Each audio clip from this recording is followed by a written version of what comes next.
All right, so this is Lyle and Jenna. We're talking today about LLCs and business entities and all those kind of fun things. So if you're a real estate entrepreneur, a real estate investor, or if you're a business just getting started, you really want to pay attention, listen in, because Jenna's got some really cool tips. She's helping me with some of my LLCs. I know of at least 3 or 4 other people that she's helped them set up their LLCs in a specific way in Texas. So we make sure that all the pieces get to where they're supposed to be so you don't get in trouble later on. You never want that to happen. So Jenna, let's just start basics. What is a business entity? What does that mean? All right. Well, remember, we're talking Texas law, so I'm a Texas attorney, so this is not completely applicable to every single situation. But again, give me a call. I can walk you through your specific one. So a business entity is basically some form of protection for your business. It could be a limited partnership, a general partnership, a corporation, a LLC, a PLLC. Doesn't matter. Most of those are not applicable to everybody. For Texas, most of my clients start out with an LLC, a limited liability company. Sometimes they'll do a PLLC, which is a professional limited liability company. Those tend to be doctors, dentists, lawyers, professions that are eligible to do that. Few people do corporations. There's some tax reasons for that. And then a lot of my real estate investors like the Series LLC, which is a type of LLC, which we can talk about a little bit more. Right. And so the general concept is you're a person, but your business then becomes a totally separate entity. So taxation and all that kind of stuff, that's why you're separating them, so it all doesn't fall into your own personal life. Is that correct? Pretty good summary. Yes. A lot of people start out, and you have to be able to invest in your business. If you don't have a few hundred or a couple $1,000s to get yourself set up properly, then you're not ready to do this. And that goes for everyone from an attorney to a salesperson to an MLM to a digital marketer, everybody. You need to have a business name. We all know you need to have a website because no one's real without one. You don't need to have a Gmail address. You need to have the actual domain and the security, the ability to take credit cards for payments, and you need to have a business entity. A DBA, an assumed name, a doing business as, all of those, none of those are legal entities. They do not protect you. A trust is not a legal entity. You do not get any protection for your assets with a trust. There are reasons to use these tools, but you need to have a business entity. If something should happen, worst case scenario, no entrepreneurs want to talk about worst case scenarios. I'm an attorney. I live for worst case scenarios. And they happen. They happen more than you think. There's a lot of stuff going on with COVID-19 right now that none of us expected. You want to make sure that your personal assets are separate and protected from your business assets. If something happens to your business and you bankrupt it, you still get to keep your house, your car, your college fund for your kids, that sort of thing. If you do not set up a business entity and observe the corporate formalities, then it's called commingling. Everything's the same. They'll treat it that way and they'll take it. I don't know exactly who they are, the government, the judgment, the opposing counsel, whoever, it's at risk. It is really easy to protect yourself if you follow directions. I'm glad to help you do that. You don't have to use me. You can use anyone you want, but make sure that you do it and you do it properly. Okay. And on that note, now you're not allowed to say this because you're a lawyer and everything, but all those online lawyer sites that you can download the forms and fill them out for yourself, they're not necessarily going to protect you because there might be that one little article or that one little line that you don't realize says a specific phrase that may or may not affect your business specifically. So NOLO, I don't even know all those lawyer site things, you know. You get what you pay for, and you can absolutely download those forms and get it. And then you'll call me in a little while and it'll be an extra $0 that you have to put on the retainer for me to untangle it and do it properly. They always say at the bottom of the website, this is not legal advice, go contact an attorney. That's what you're getting. You don't pay me for when things go right. You pay me for when things might go wrong. Mm-hmm. I'm a little more expensive. I absolutely will say that up front, but I also tell you that I don't just give you, fill out a form and here's your documents. You get the counseling, you get the documentation, you get your filing fees, and you get all your questions for your specific situation answered. What about this? How do I try that? Good luck Googling those answers and getting a straight one. If you want to know, invest in yourself, invest in your business, know exactly what you're doing, because if you don't, it will come back and bite you. It's funny you say that because people Google and then you can get the exact same information on 2 different sides of the same coin. Yeah. And when you're dealing with your business, you don't know which one is specific to your area. Even if I Google something such and such in Texas, I still can get 2 different versions of the same thing from 2 different law firms. So when you get somebody like Jenna, she's affordable. I'll just be honest. She's not super cheap, but she's not super expensive either. You want somebody who knows what they're talking about and who has value and brings value to your business. That's key. That's crucial. And she takes time to get to know your business and what it does to help set up. I'm not just trying to sell her. And I'll be honest, I'm a cheapo. I do not like filling out all those forms. I don't like doing all that stuff, but I want to protect my family and I want to protect my business. So I want to make sure it's done correctly. So a lot of people are listening are real estate people. So I've asked you this before, but I've never heard the stories. Wholesalers like to say, well, I can just do a DBA in my name and I don't need law because my name's just, I'm never really on the contract. What do you tell? I know you have some horror stories for wholesalers. So why don't you cover that a little bit for us? That'd be fun. I want to hear these stories. You can do anything. You can absolutely wholesale with a DBA. I just wouldn't do it and I wouldn't recommend it because again, a DBA, an assumed name, all that, it's still you. It is not a separate legal entity. It provides no legal protection. It basically just means that you can advertise or otherwise say, hey, this DBA is also me, not this DBA is a separate entity. It's called doing business as, not business entity. So you're using the same bank account, which can get swept by the U.S. government if you owe money to the IRS. I had a guy that ended up declaring bankruptcy with his business back in the dark days of 08, 09. They climbed out of it. They got got their house, got a few $1,000s in savings, and the U.S. government swept it for back taxes. He bankrupted again. It is still on his record. He has a heck of a time getting any sort of credit. He makes over $150,000 a year cash flow. But when you're looking at someone's credit or pulling a background, that doesn't necessarily show. And for a real estate investor, you've got someone who's got great cash flow, but they don't have any assets. You need to dig into that and see what happens. So that type of things. If you don't sign documentation correctly, you're opening yourself up to exposure. Well, I signed it as my DBA. Great, that's the same thing as you. Or I didn't sign it in the right way. I didn't observe the corporate formalities. Well, you signed it in your name when you should have used your company name or your title or vice versa. Oh, great, you've opened yourself up to liability and we're gonna go after it. That's the kind of stuff that I look for as an attorney when I'm representing my clients, either to prevent them from doing it or getting the opposing counsel to prevent it from happening. So if you want to, the whole point of investing in yourself and your business is to set it up so that you are making money, leaving a legacy, doing what you want to do, whatever your reasoning is. But your business serves you at the end of the day. That's why we're all doing this. It can be a lot of fun. We enjoy it, but there's a purpose behind it.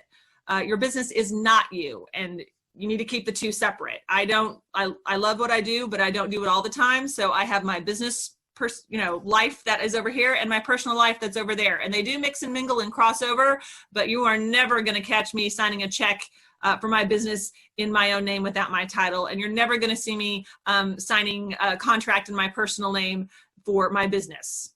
Just isn't going to happen. And then, when I bought my house, I made sure that was in my name and not in my business name, right? So it's what's your purpose? How do I best protect myself and my, like you said, my family? And so a lot of people talk about LLCs, and in Texas, we have a thing called a series LLC. How does that protect somebody? How does that work in the business entity world? Okay, so an LLC and a series LLC are 98% the same because they're still a business entity. They still give you the protection. The taxation issues are similar. However, an LLC is one great big blob, right? So like my company is a LLC, right? So all of my clients are in one LLC bucket, right? Let's say that I'm a real estate investor and I have 5 houses, 5 single family homes. Maybe I want all those homes in one bucket, but if something happens, if I get a judgment against one, somebody slips and falls in a house and sues me and wins, since I have one bucket, all 5 of those houses are exposed for judgment and they can get taken. A series LLC done properly, which a lot of people don't, and they don't find out till too late, and don't rely on the websites to tell you how to do it. Law has changed. Some of that stuff from 2013 is not applicable in today's age, or it won't get you what you want. Having said that, if you have a series LLC, you have one LLC company. Underneath it is an individual silo. Each silo will hold a house, and it's almost like having a series of mini LLCs. So if you have that slip and fall against Series A, you get a judgment there. All the other assets are protected because they're in different silos. So each silo is on its own. as opposed to having it all wrapped up and lumped up together. If you're a real estate investor, that's a great way if you're doing buy and hold to hold your property. And then you would want to have perhaps an individual LLC, not a series, for your operating arm that actually holds the money. Again, if this is something that you're looking to get into, give me a call, let me know. I can actually listen to what you're trying to do, put it into legalese, and explain it in a way that you're going to understand that will best protect your assets. Sometimes you want an LLC, sometimes you want a series, sometimes you want both. I don't know till I talk to you and make a recommendation. And you don't need a series all the time just because it's a cool thing to do. A lot of people want it, never need it. I'm not going to stop you, but I'm going to say this is probably the better option for you, and here's why. Exactly. I love that. You listen and you suggest, and they have to make their own decision. Everybody's a business owner. So a real estate entrepreneur comes into you and they want to do all this grand things. Your first question is, what are you trying to accomplish? Are you buy and hold? Are you fix and flipping? Are you wholesaling? You're gonna understand their business model first before you suggest an entity. You're not gonna just randomly say, well, here's the 3 entities I offer. Pick one. Well, I'm not just a real estate attorney, but I am also a real estate investor myself. So Yes. I come at it from both angles, right? So what would I do to protect myself in your situation as an attorney and as a real estate investor? And are you just getting started learning how to do this? Are you using, OPM, other people's money? Are you using your own? Do you have multiple states you're in there? Do you have complicated family situations? Do you have complicated financial situations? I don't know. I need to find out so I can suggest, because what your specific situation is very different from mine, is very different from a listener. So I need to know what works best for you. And again, if you look at my email signature, it says Small Business Counsel. I'm a counselor. I'm an advisor. A lot of people say, how do I make this go away? Or what's the right answer? Well, you have to make that decision. I can't do it for you. I will tell you all your options. I'll help you through it. I'll tell you the pros and cons, but I will not make it for you. Anyone who makes those decisions for you, I would not want to be hanging out with personally. So it's your job, your business. You have to take the responsibility. And part of that responsibility is being educated and understanding what you're getting into. And you got to have your team in place. An attorney, a CPA, financial planner, insurance, banking, manufacturing, distribution, sales, whatever it is you do, you should do it well, but have your team in place. You're not an expert in everything. So find people that are. I love that you say that. I love that you cover the counsel factor, because you see these YouTube videos, go do X, Y, Z. They don't know your situation at all. They don't know where you live. They don't know what you're going to. They don't know what your goals are. So somebody starting out as a real estate investor, let's just cover that one because we got a lot of people there. When should they come to you? Do they need to have a business plan in place? Is that going to help them understand? Do they need to have a mind map laid out of what they want to accomplish? What do they need to prepare before they come to you? The nice thing about working with me is I get people that are in all sorts of places. I've had counsel with people who say, hey, I think I want to get into real estate. I have people who say, I have 14 homes and I need to get this organized. So I can work with you at whatever stage you're in to figure out what you're doing. Again, are you looking at growing? Are you looking at divesting? Are you looking at legacy planning? Are you looking at adding partners, subtracting partners? Again, what is your goal, right? My personal preference is to get people right at the beginning so we can get it set up properly. So having a mind map, having a plan is great, but only if you're flexible about it, because you might have this wonderful vision and then find out, well, you got your information from 2009 and I can't do that anymore. So part of it is, I call it flexible planning. This is what I would like to accomplish. This is my end goal. Here's some steps I'd like to take to get there. Now let's discuss how we can make that a reality.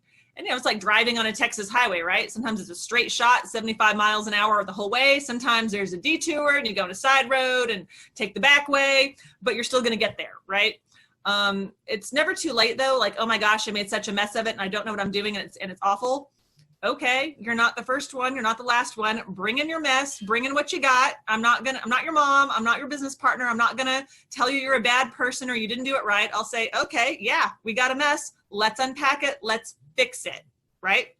It's much better to, have made some mistakes, acknowledge it and move forward than to keep trying to hide it and cover it up. It will come back and haunt you. It may take 20, 30, 40 years, but, a lot of people who didn't have some business continuity planning before COVID-19 are feeling the effects of that now. Oh, I don't need that. I've been fine. Well, now you're not.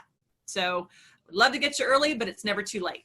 Right. And I love that because so many people, they feel like they're an entrepreneur and they messed up. They don't want to tell anybody, but you're an outside counsel. That's the whole purpose of what you do. You say, hey, and you get in the middle of a real estate deal and something didn't quite work the way you thought it was going to work. And so you find yourself in a tough situation. That's when you need to have had counsel and somebody will say, hey, based on where you're at legally, here's what you got to do. It may be painful, but this is the steps. So we're, violating federal law is painful too. And you said it right there. It's what I thought. Whenever anyone comes to me with the words, I thought, I believed, I was told, I understood. Great. What does your documentation say? Get it in writing. That's what's going to control. I know that we had a handshake agreement, and I'm sure there's plenty of those that come up. You want to try proving an oral agreement in court? I don't. You can, but it's really hard. Wouldn't it be easier to put it in writing? And if they don't want to, why?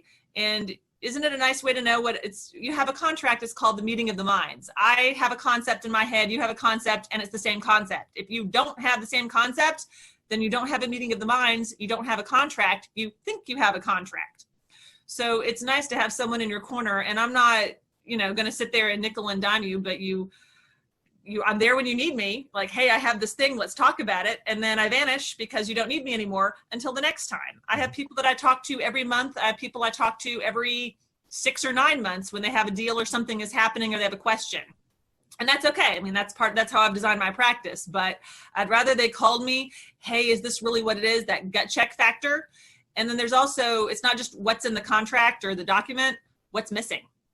It's really hard. Google will not tell you what is missing. You can't Google like all the things that I'm missing in this contract. It doesn't work that way. So that's why I have an overpriced degree and 10 years of experience under my belt. So I can tell you, well, these are 5 things that I think that you need to have in there, or here's 3 issues that are not a meeting of the minds. These aren't addressed. You need to get them done. If, does it pass the smell test, right? It smells funny, then there's probably a reason why. And, hey, you made a mistake. Okay, let's see how we can undo it. But it's a lot. Law is like a tattoo, all right? You spend, the $500 and you get exactly what you want, the way you want from a good, reputable, safe tattoo artist, and it's great. And everything goes on and there's no infection, there's no problem. Or you cheap out, you get the prison stencil and it looks weird, it's not quite right, and then you're going to come to me later on and we have to cover it up and make it look better, and it's never quite right or the way you want, and it's going to cost an extra $0. So go ahead and invest in yourself and your business on the front end. And if you tell me or your insurance company or anybody else, oh, I don't have that money, I can't afford it, you're not ready to be in business yet. And that's okay. That tells you, that goes back to your planning, Lyle, that you just need to get your funding in place, whatever that may be, or find a way to do that so that you are ready to invest in your business. It's okay. I waited 6 months. I worked a contract job and got some funding in place for my business. And again, I run pretty lean and mean, but I took that time to get my website, to find marketing, to do some education on taxes and businesses and malpractice insurance and all of that. And every day I am so glad that I took that time to invest in myself, because I find people that didn't, oh no, what am I in now? So be a serious business person and take care of yourself. If you're looking at Google and Apple and big companies, which maybe you're not, but even, your local other business people, they have entities, reputable people, they have entities set up, they have their counsel in place, they have their team. Be like them, be successful. Great word. One quick question. Well, first off, let me ask you this. Are you okay telling people your general prices? Sure. Yeah. Well, I mean, like everything else, like an LLC. Yeah, general. But generally speaking, for a regular LLC, single member, those are going to start at $750 and up. That includes your filing fee, all of my counsel, all of the paperwork, everything you need. You're not just sending off documentation and getting something back in the mail. You're getting a specific, tailored, customized business entity designed for your business. I know Rocket Lawyer or LegalZoom or whatever, they're probably a couple $100 cheaper. Okay, good luck getting them to explain what you're signing or how is this applicable for what you're doing. They're fine. But I could go to a inexpensive shoe store and go buy something that will kind of work and then it falls apart in 2 years, or I can go to an upscale store and get the customer service and get something that's going to last for a long time. And I'm a big fan of shoes. So I usually I consider it an investment, right? You're investing in yourself, you're investing in your business, you're investing in your success. So there's places to save money and there's places not to. And frankly, anything that would expose my bank account or my livelihood, I think is worth investing. Good. And I ask that question because a lot of people are like, oh my gosh, it's going to cost millions of dollars. You know, this is under $1,000. Again, if you're in real estate investing and you can't handle $1,000, you need to evaluate some things there. I mean, let's be honest. Right. And depending on what you're doing and what your business is, but for real estate, I tell everybody before you start a business, you need to have $2,000 in cash in hand, ready to spend it before you ever make a sale. And that's not necessarily for legal costs, but it's going to be things like your website, your marketing, your branding, your product. If you're a service-based business like myself, you need to have a computer and a printer. Yes, you still have to print stuff out. You need to be able to invest a couple $1,000s in getting yourself set up with your equipment, which is not just the physical equipment for manufacturing or for contracts or anything else, but it's also, you know, your banking, your insurance, your business entity. And I keep coming back to those because I keep finding those are where people don't put the thought in or don't invest the time. And frankly, if you know, what if something does go wrong? I've got to have a sale by day 90. What if you don't have one till day 100, for example? Or what if that deal falls through? Or what if, right? You need to have that cushion. And it's okay if you don't have it yet. You know, this is for entrepreneurs. You need to figure out how to do it. That's the first sign. Okay, I need to have some funding in place. How much do I need? What am I doing? Get your business coach, call an attorney, call a CPA, call somebody that's done it. Maybe they don't know, but they can help you find out or find someone that can help you do that. I'm not a business coach by any stretch, but I have done a lot of businesses. I'm more than glad to say, here's what I did. Here's what someone in your similar situation did. Or here's some business coaches I've worked with that I can recommend that can help you find that. It's okay to not know the answers. It's more important to find someone that can help you find them. Right. It's great. I love that. Now, I'm going to change our conversation just a little bit. What about JV partnerships? What about it? Is that good for real estate investors to do, to take two entities put together? Is that something you suggest in your experience? Is it better for them to create an entity separate for that process? Just in general, I know you can't, every situation is general, but a lot of people, there's big words, you know, like get a land trust and get a JV partnership. And they say all these blah, blah, blah words that don't mean anything. Right. Well, I'll give you the lawyer answer, which is it depends, right? What is your situation? Go Google it, right? Google's going to have the answer. Probably not. You know, a JV partnership or a joint venture is different than a general or a limited partnership. It's not a legal entity. You can sign one as a person or you can sign one as a business, and they have different consequences and possibly different results. I don't like JVs personally because I like to kind of be in control. I don't like sharing with everybody, but I also understand there's reasons to do that. If you're going to do it, you need to go in eyes wide open. What's your liability? What's the other person's liability? And what are the entities involved? What are the protections? Well, it's a one-page contract. How hard can it be? Well, if it's only one page, what's it missing, right? So there's reasons to do it. Just because I don't necessarily choose to do it as an investor doesn't mean that you shouldn't or somebody else shouldn't, but you should definitely understand what you're getting into. You've done 5 deals with this guy before and it's the same form and you've had a great time. Maybe you don't necessarily need a lawyer to review it every time. It's a new agreement and it's someone you don't really know that well and you want to see what's happening. Invest in yourself, protect yourself, have someone take a look at it who knows something and can say, well, this is great or this is not, and here's why in your specific situation. I know it is very difficult to find all the money and all the pieces. You need to have your partners and your team in place. I don't know if a JV structure is the right one for you, but we can discuss that based on, again, a specific tailored situation. A land trust, absolutely a reason to have them. I can help you set one up. Not a trust or a land trust is not a legal entity. You're not getting legal protection. There's some benefits of being anonymous. Is that what you're trying to accomplish? Are you trying to protect things? What are you trying to hide? Let's dig into this a little bit more and see. Oh, did you know about the tax consequences of having a trust and how expensive that's going to be? Maybe you did, maybe you didn't. Let's have the conversation and see what's your goal and what's the vehicle to get there. These are cool words. They're trendy. They sound neat. There's nothing wrong with them, but are they what you want to accomplish? So while I don't object to them existing, I object to people getting into them without actually knowing what they are and what they're doing for you at this moment. Exactly. And a lot of real estate investors, they get on YouTube and they'll listen to one specific person and they do it this specific way. So they think that's the way they should do it, but they don't realize there's so much more legal structure, so much you're opening yourself up to, not knowing what they have behind the scenes. They may have an entire law team behind their scenes, so they use JV partnerships every day, but they've got it in a specific streamlined way for their company. On their form that they control. Exactly. So what it says, or they have someone that can tell them. There was a woman, she had taken a course or something, and she bought mortgage notes, which is not exactly investing in real estate, but it's kind of the same idea.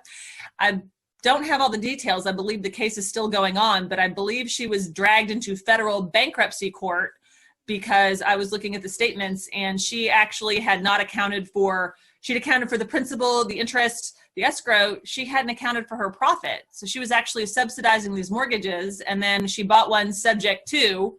What does that mean? Well, that's another podcast, but she bought something subject to, found out, well, yeah, the subject was there, so all the liabilities on her, maybe. We're not sure. That's why it's in court. So it's one of those. But I took the course and I followed the system, and my guru is great. I'm sure he's a lovely person, but obviously there was some disconnect between what you were being taught and what you learned. So, if it's too good to be true, just might be. Mm-hmm. And the thing you've said most often here is you don't know what you're missing. People get on there and they watch those YouTube videos and they think they're going to learn everything about real estate investing from a YouTube video, but you don't know the pieces that he left out in between the videos. Well, you get what you pay for. Yeah. And don't get me wrong, I'm a fan of YouTube and videos, and I can, learn how to fold a fitted sheet or change at a light plug or something. YouTube is great for that. Absolutely. It's a how-to because it's a finite thing and it's visual and you can see it. Unless they're actually going over your particular contract on YouTube and showing you how to do it, there's always something else. There's always one more thing. And that's, it's folding a fitted sheet is folding any fitted sheet made out of any material that's got, the fitted sheet thing. Every contract is different. Every transaction is different and customized, and you need that customization. There's a reason that they don't, say, this is not legal advice, find an attorney, make sure you know what you're doing. Sometimes, again, invest in yourself, investing an hour in yourself and I call it ask an attorney anything, an A4 consultation. You buy an hour of my time, which we set up, you send me your documentation. So I review that in advance if you have any, and we get an hour to jam. Whatever you want to talk about, ask questions. What's the worst case scenario? What if I don't understand? Tell me more, and I will. And if I don't know the answer, then I make a note and I get you the answer later. And you basically get to pick an attorney's brain for an hour, no obligation. I'm not the only one who does that sort of thing, but if, again, you've got that couple $1,000s investing in yourself, take the time, buy an hour of an expert's time, whether it's an attorney, a banker, real estate, insurance, all of that, and do that. Be wary of free consultations. There's certain practices that do that, and there's reasons to do it. I don't, because I found out that everyone, once you get something for free, that's what you value it at. I give better advice, I get better clients, and I have more serious clients that really are interested in what they're doing if I invest in my time in them and they invest their time in me. So that's why I don't do free consultations. Now, if you have a 5-minute question about something, because I've worked with you before, I'm going to obviously help you out there, but I'm not just going to say, oh yeah, let me give you a half-hour freebie about all the things you need to know about land trusts. You know what I mean? That doesn't work. If you want that, then you can go accrue 4 years of law school debt like I did and get that expertise. I mean, I'm not going to give you that entire lecture that I sat through. There's a reason I know all of this, right? I invested the time in myself. You don't necessarily need to become an attorney, but you need to know one. Or a CPA or somebody that's got that expertise in that field. I tried to do my own taxes and it was a disaster. So I have someone who, I learned the hard way. It's okay to learn the hard way, but you got to learn. Right. And we're going to end up this podcast. I think we've got a good understanding here, but also Jenna has volunteered, shall we say, put that in quotations, volunteered, yes. that she's going to create an LLC primer for real estate investors and those who are new to business. Just some little tidbits that you need to know if you're thinking about, or you saw a video that said you should do an LLC. Maybe you do, maybe you don't. So she's going to give us little primers, little tips that you can kind of look at this, evaluate it, kind of a little, I wouldn't call it a checklist, but sort of a checklist to make sure it fits your business model. Maybe that'll help you out a little bit. If you need anything, all of our contact information will probably be above this video or below the video, wherever we end up on this, the world of internets. And if you mention this video after you get the tip sheet or whatever we're calling it, you mention this video and you work with me on your business entity, I will give you my preferred pricing. You came from Lyle. Lyle's a good guy, so you'll get a price break, but you need to tell me where you came from because I don't grant those automatically. Yeah, don't just tell her podcast because she may be on 50 podcasts. She knows me, so it's special. Right. Like I said, mention this podcast, mention Lyle's name, mention why you deserve the preferred pricing. And Lyle will tell you, and some of the people that he's referred to me as well, that I do honor that. It's not, a freebie, but it'll make it worth your while. How about that? Yeah, absolutely. And maybe they could mention what you said on your first one. Keep your fanny out of the fire. That's a great password. If you mention that, you'll get your friends and family pricing. So now don't go posting that everywhere. Like, you got to know that it came from Lyle and watch the podcast and all of that. But yeah, like I said, the rising tide lifts all boats, and I want to make sure that I'm paying it forward to the people that are getting the education and trying to do it right. So use the secret passcode, and I'll give you a little bit of a break. Again, I still got a mortgage, and you still got to get what you're worth. But I'll make sure that I know where you're coming from and, bump you up a little bit. Great. Thanks for your time, Jenna. I appreciate you. Thanks, Lyle. Have a good one. Bye.